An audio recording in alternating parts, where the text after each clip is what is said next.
আসসালামু আলাইকুম। এটা কলার বাগান আমাদের দেশের বাড়িতে। এটা আমার ছোট চাচা। হ্যাঁ, এগুলো আমাদের পারিবারিক সম্পত্তি। চাচার ভাগের এটা। এই যে কলা দেখছেন না? এটা আমার ছোট চাচা লাগিয়েছে। প্রাকৃতিক পর্যায়ে যেটা হয় আরকি। কোনো সার টার না।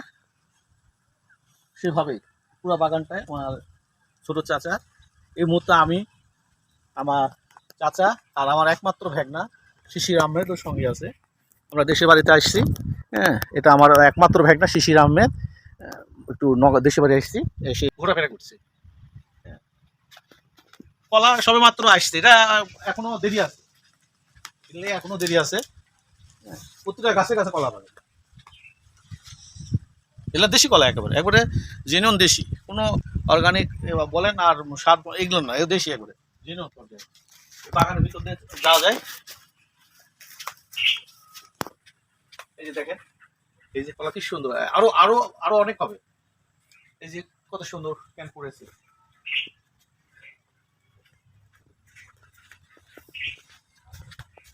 এটা নতুন, একবারে নতুন, কেবলই কলা ছুরি বাইর হচ্ছে। এটা সবে মাত্র কয়েক ছুরি বাইর হয়েছে, আর এটা এখনো বাইর হয় নাই। এটা এখনো বাইর হয় নাই।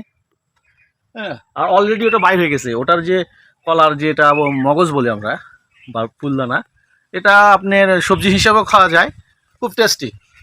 সবজি হিসাবে খাওয়া যায়, খুব ভালো। এবং ভিটামিন, আয়রন, খুব অতিরিক্ত পরিমাণে আয়রন পর্যন্ত পড়লে আপনার আয়রনযুক্ত খাবার বলতে গেলে কাঁচা সবজির এটা খুবই উন্নত উন্নত।